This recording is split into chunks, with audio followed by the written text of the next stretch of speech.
ہم نے یہ جگہ بھی اس لیے منتخب کی کہ کتابوں کے درمیان کہانی کار ہیں، موسیقار ہیں، لیکن سب سے اچھی بات یہ ہے کہ ہمارے یار ہیں۔ بسم اللہ الرحمن الرحیم۔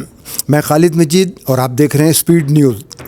اسپیڈ نیوز میں ہم مہمانوں کو مدعو کرتے ہیں، ایسے مہمانوں کو جو لفظوں سے کھیلتے ہوں، جو لفظوں کو بنتے ہوں، اور ہم نے یہ جگہ بھی اس لیے منتخب کی کہ کتابوں کے درمیان بیٹھ کے بات چیت کریں۔ ہم ایسے لوگوں کو اپنے پروگرام میں بلاتے ہیں جو سروں سے کھیلتے ہوں، ایسے لوگوں کو بلاتے ہیں جو کہانی کار ہوں، فلم بناتے ہوں۔ آج ہمارے ساتھ ایک بہت ہی اچھی نستعلیق قسم کی شخصیت موجود ہیں، شاعر ہیں، ادیب ہیں، کہانی کار ہیں، موسیقار ہیں، لیکن سب سے اچھی بات یہ ہے کہ ہمارے یار ہیں، اور یار بھی ایسے کہ نام کی طرح میٹھے سندر سے۔ ندیم سبحانی صاحب، بہت شکریہ جناب۔ السلام علیکم ورحمۃ اللہ۔ السلام علیکم ورحمۃ اللہ، کیسے ہیں آپ؟ یہ تو سینئر ادیب، اتنے پیارے قلم کے آپ کی زبان سے اپنی تعریف سن کے مجھے تو بہت اچھا لگا۔ تعریف کی قابل تو اللہ کی ذات ہے، لیکن آپ جیسا اتنا بڑا ادیب میرے بارے میں اچھے کلمات ادا کر رہا ہے، میں تو بہت چھوٹا آدمی ہوں آپ کے سامنے۔ محبتیں یہی ہوتی ہیں، یہ محبت کے حق ہوتے ہیں ہم دونوں کے، ہم سب کے ایک دوسرے پہ۔ کتاب کہانی کی طرح ہوتی ہے، کتاب ساتھ رہنی چاہیے۔ کتاب سے لوگ دور کیوں ہوئے ہیں؟ کتاب سے دور اس لیے ہو گئے ہیں کہ کتاب سے اچھا ساتھی ان کو مل گیا، جس میں کتاب کے علاوہ بھی بہت کچھ ہے۔ موبائل آپ کہہ لیں تو یہ جدید دنیا نے، ٹیکنالوجی نے کتاب سے ایک اچھا ساتھی دے دیا۔ وہ موبائل کے اندر کتابیں بھی ہیں۔ میں بہت سے ایسے لوگوں کو جانتا ہوں جو موبائل کا استعمال کتابیں پڑھنے کے لیے کرتے ہیں، کتب پڑھتے ہیں موبائل کے اوپر۔ تو آئی تھنک کہ موبائل کتاب سے اچھا دوست ہے، کیونکہ کتاب موبائل میں بھی پائی جا سکتی ہے۔ کیا کتاب کا لمس موبائل سے ہمیں حاصل ہو سکتا ہے؟ لمس اپنی جگہ ایک پوری تاریخ ہے، سائنس ہے، کہ جب تک ہم محسوس نہیں کرتے ہم آگے نہیں بڑھتے۔ میں مجبور ہوں آپ کی بات کے ساتھ اتفاق کرنے میں، کیونکہ میں سمجھتا ہوں آپ کہاں سے بول رہے ہیں، کس زاویے سے بول رہے ہیں۔ جس زاویے سے آپ بات کر رہے ہیں، اگر اس زاویے سے دیکھا جائے تو کتاب کا کوئی ثانی نہیں، پھر موبائل کتاب کے سامنے نہیں کھڑا ہوتا۔ بالکل ٹھیک۔ ہم نے آپ سے دو شعر سننے ہیں خوبصورت سے، بات کریں گے موسیقی پہ، اور ہم آ جائیں گے آج کے دور میں بننے والی فلم کے حوالے سے۔ تو کیا خیال ہے، کہاں سے شروع کریں؟ میرا یہ خیال ہے کہ اشعار بھی سنائے جا سکتے ہیں، موسیقی پر بھی بات ہو سکتی ہے، لیکن فلم پہ بات کرنی زیادہ ضروری ہے، کیونکہ ہماری جو ہے نا مین کاز، جو میری تحریک ہے وہ یہی ہے کہ ہم مایوس ہو چکے ہیں آج کل کی موویز سے، ڈرامہ سے، شوبیز، سوشل میڈیا جس طرح بچوں کی برین واشنگ کر رہا ہے، جس طرح بچوں کے دماغ کے اوپر حاوی ہو کر ان کو شیطانیت کی طرف لے جا رہا ہے، مائل کر رہا ہے، اس کے خلاف ہم تحریک چلا رہے ہیں۔ جتنے بھی یہ جو موویز بن رہی ہیں، سپر ہیروز کی موویز ہیں یا سپر نیچرل موویز ہیں، مافوق الفطرت کرداروں کی موویز ہیں، جیسے ایونجرز ہے، ایکس مین ہے، سپر مین، بیٹ مین وغیرہ، وہ ساری موویز ہم لوگوں کو، ہمارے بچوں کو اللہ سے دور لے کر جا رہی ہیں، اور کوئی بھی صورت ایسی نہیں ہم کو نظر آتی کہ ہم کوئی بھی بچاؤ کر سکیں بچوں کا۔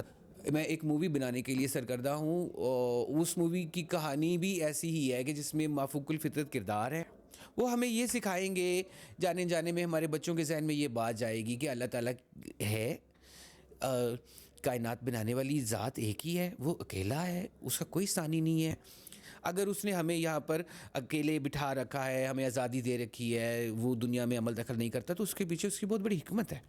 اللہ تعالیٰ ہمیں آخرت کے لیے پرکھ رہا ہے۔ ہم اپنے بچوں کو یہ سکھانے جا رہے ہیں، تو جو ہماری موویز ہوں گی ہمارے بینر کے نیچے، اکیلا کے بینر کے نیچے، افریت کے بینر کے نیچے، وہ سارے کا سارا کام، سارے ڈراماز، ساری ویب سیریز، ساری موویز ہمارے بچوں کو اللہ کے قریب لے کر جائیں گی۔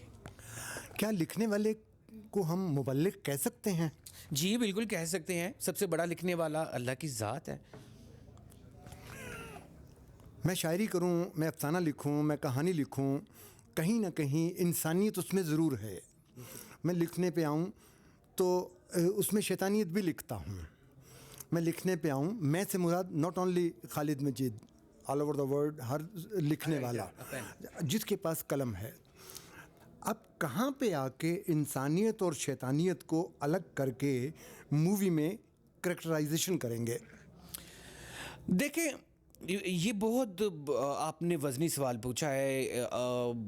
انسانیت اور شیطانیت کو الگ کرنا یہی تو ہمارا مقصد ہے, جو راستہ اچھائی کا راستہ ہے.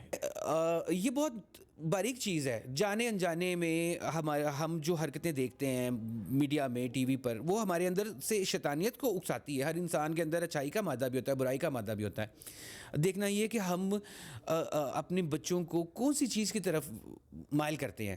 مووی دیکھ کر, سانگ دیکھ کر ہمارے اندر کیا شیطانیت اچھل رہی ہے کہ انسانیت اچھل رہی ہے. ہمارے کرداروں میں جو ہے وہ جو شیطان بھی ہے, جیسے ہمارے جو ہے ایک دو مین کردار ہیں, وہ ہے تو شیطان, لیکن وہ شیطان ہے کہ جو پچھتا رہے ہیں, جو یہ سوچ رہے ہیں کہ یار ہم نے اللہ کی ذات کو ناراض کر دیا.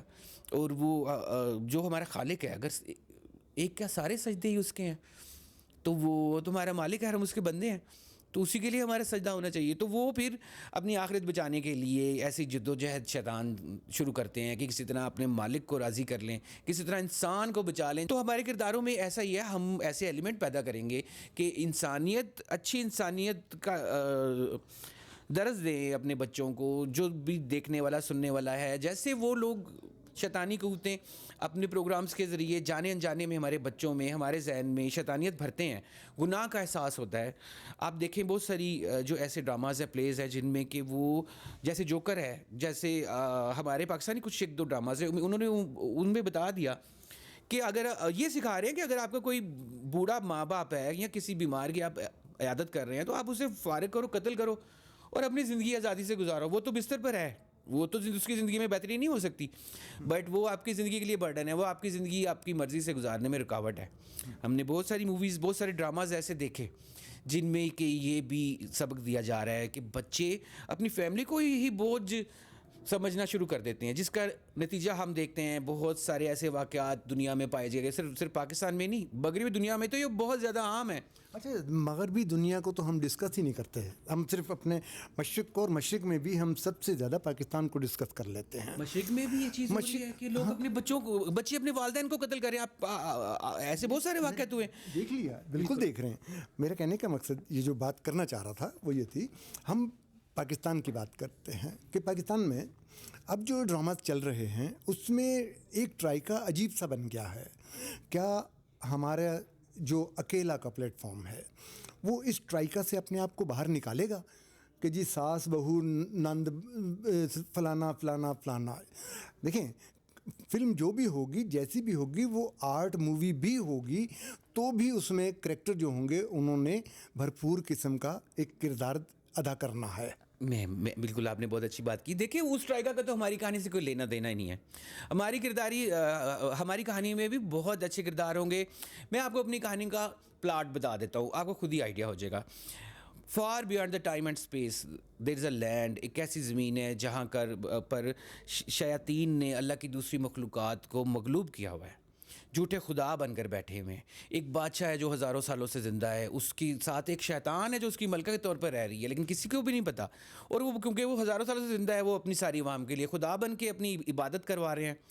اور اس میں پریاں بھی ہیں, دیو بھی ہیں, ان کے اوپر بھی انہوں نے جھوٹے خداؤں کو بٹھایا ہوا ہے, وہ جو کہ اصل میں شیطان ہے, لیکن عوام جو ہے وہ ان کو خدا سمجھ کر ان کی پوجا کرتی ہے.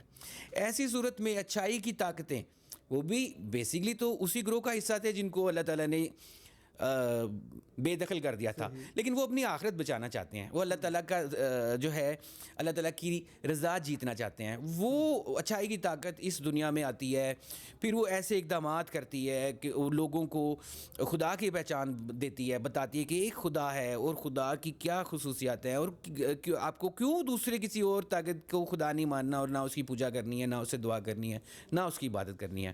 ہماری کہانی کا پلاٹ یہ ہے. اب آپ اس میں اس میں ساس بہو کہاں جائے گی؟ نہیں, اب اس میں بھی ایک ٹرائکا آپ نے خود ہی شامل کر دیا. میرے حساب سے ٹرائکا یہ ہے, اس میں رحمان بھی ہے, شیطان بھی ہے, اور انسان بھی ہے. مطلب ٹرائکا تو چل رہا ہے ٹرائکا ہے. نا, ہم نے کسی نہ کسی ٹرائکا سے باہر نہیں نکل سکتے, کیونکہ یہ ہم نہیں نکلیں گے. ہم بھی ہم نکل سکتے. اچھائی کی طاقتیں ہیں, برائی کی طاقتیں ہیں, اور وہ طاقتیں ہیں جن کو یہ دونوں اپنی طرف کھینچتی ہیں. اچھائی والے چاہتے ہیں کہ وہ اچھے بن جائیں, برائی والے چاہتے ہیں کیونکہ یہ نہ میں کر سکتا ہوں نہ آپ کر سکتے ہیں, خالق کائنات نے یہ ٹرائکا بنا دیا ہے. اس ٹرائکا سے کوئی نہیں نکل سکتا. بے شک ایسے. کیا یہ تجرباتی فلم, کیا یہ تجربہ, کیا یہ تجربے سے ایک دو قدم آگے کی چیز بن جائے گی انشاءاللہ؟ انشاءاللہ تعالیٰ ضرور بن جائے گی, کیونکہ ہم یہ دنیاوی فائدے کے لیے تو کر ہی نہیں رہے. ہم تو یہ چاہ رہے ہیں کہ زندگی کے اس حصے میں کچھ ایسا کام کر لیں کہ خالق کائنات کی خدمت میں پیش کیا جائے. ہم اپنے رب کی شان بیان کرنا چاہ رہے ہیں. اسی طرح ایتھسٹ کے ہر سوال کا جواب دینا چاہ رہے ہیں, بے دین لوگوں کے, بت پرستوں کے ہر سوال کا جواب دینا چاہ رہے ہیں اس مووی کے ذریعے. جب بھی اچھائی اور برائی کی طاقتیں مد مقابل آتی ہیں, بظاہر برائی جیتتی ہے, لیکن حقیقتاً جیت اچھائی کی ہوتی ہے. یہ اگر وسیع النظری سے دیکھا جائے تو کیا خیال ہے کہ جب ان دونوں کو آپ کہیں پہ آمنے سامنے لائیں گے تو انسان کہاں جائے گا؟ انسان بیسیکلی تو تماشائی ہے. ہماری کہانی میں کیا چاہیے کہ ہماری کہانی میں کچھ ایسے انسان بھی مرکزی کردار ادا کر رہے ہیں کہ جو کسی نہ کسی وجہ سے مافوق الفطرت طاقت حاصل کر چکے ہیں یا کر رہے ہیں یا کریں گے. تو وہ انسان شیطان اور اچھائی اور برائی کی طاقتوں میں پراپر اس ترازو کا کام کرے گا کہ جس نے وہ پلڑا پکڑا ہوا ہوتا ہے. ایک تو دو ہوتے ہیں نا, ہاں جی بالکل, اور ایک ان کے درمیان توازن رکھنے کے لیے. تو یہ جو مخلوقات ہیں, انسان, پریاں, دیو, یہ چیزیں جو ہے توازن رکھیں گی اچھائی اور برائی کی طاقت میں. مزہ آئے گا انشاءاللہ. بالکل صحیح کہا آپ نے کہ جس وقت توازن رکھنے کے لیے کوئی چیز سامنے آئے گی تو ہی اچھائی اور برائی کا نتارہ ہو سکے گا, اس کا فیصلہ ہو سکے گا. ندیم سبحانی صاحب, اس کے بعد پھر ہم ایک گفتگو کریں گے, اور چھوٹی چھوٹی گفتگو مختلف اوقات میں اس لیے کرتے رہیں گے کہ لوگوں کو یہ اندازہ ہوتا رہے کہ ہم نے بھی کہیں نہ کہیں جواب دینا ہے, اور جواب ہم خالق کائنات کے سامنے دے ہوں گے. ان کو بتا سکیں کہ ہم نے بھی اپنے حصے کی اچھائی اور برائی کی لڑائی میں اپنا حق ادا کیا ہے. آپ کا بہت شکریہ, آپ نے وقت دیا. میری عزت افزائی. خالد مجید کو اجازت دیجیے. اللہ حافظ.